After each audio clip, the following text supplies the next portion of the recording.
Magpapatuloy ang paghatid ng saya at adventure ni Dingdong Dantes matapos muling pumima ng kontrata sa Kapuso Network. Labis naman ang pasasalamat ng Kapuso Primetime King sa pamunuan ng GMA. Saksi si Nelson Canlas. Kapag tuturo sa akin kung sinong pumatay kay tatay.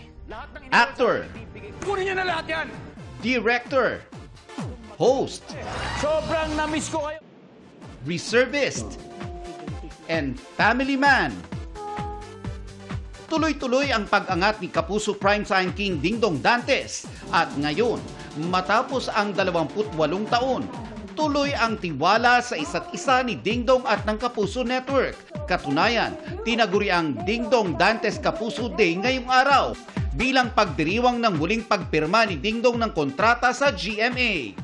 Kasama niyang pumirma sina GMA Network Chairman Attorney Felipe L. Gozon, President and CEO Gilberto Arduavit Jr., Executive Vice President and Chief Financial Officer Felipe S. Yalong, SVP for Entertainment Group Lilibet G. Razonable, at manager ni Dong na si PPL Entertainment President and CEO Perry Lansigan.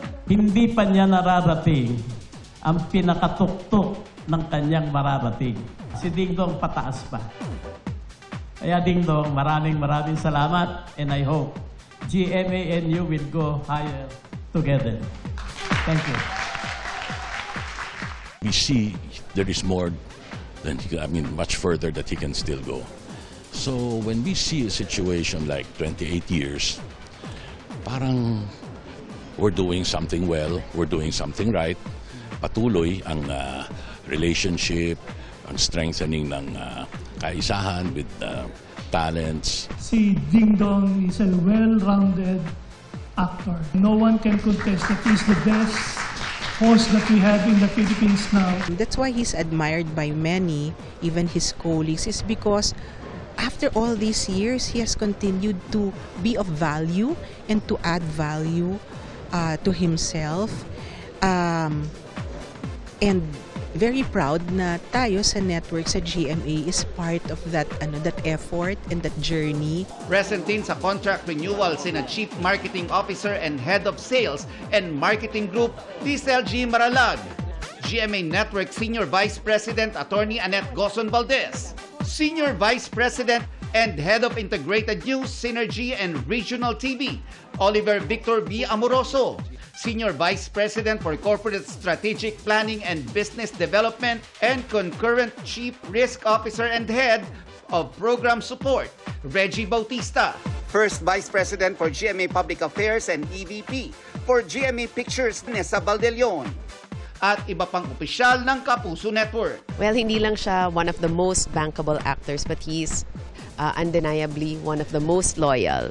Kaya mahal na mahal namin si Dingdong and we're very happy na talagang he remains a Kapuso. Sa panibagong chapter ng Nagbigay din ng pagbati ang maraming kapuso na umiidolo at mga nakatrabaho ni Dingdong, kabilang siyempre ang kanyang misis na si Marian Rivera. To GMA's Primetime King and of course the Box Office King, congratulations sa iyong mahal sa iyong renewal sa GMA. Naku, for sure, marami na naman kami nga abang magaganda mong gagawin. Kaya naman, congratulations sa iyo and we are very proud of you. We love you so much. Sa huli, nagpasalamat si Dingdong sa mga oportunidad na ibinigay sa kanya sa Kapuso Network. Ito, tinitignan ko sa bilang isang milestone, isang bagong chapter ulit. Nagbukas na naman ang pintuan para sa akin, new set of opportunities, and masaya ako na binibigyan pa rin nila ako ng opportunity at pagkakataon na gawin yung gusto kong gawin. Para sa GMA Integrated News, Nelson Canlas ang inyong saksi. Mga kapuso, sama-sama tayong maging saksi. Mag-subscribe sa GMA Integrated News sa YouTube at para sa mga kapuso abroad, samahan niyo kami sa GMA Pinoy TV at sa www.gmanews.tv.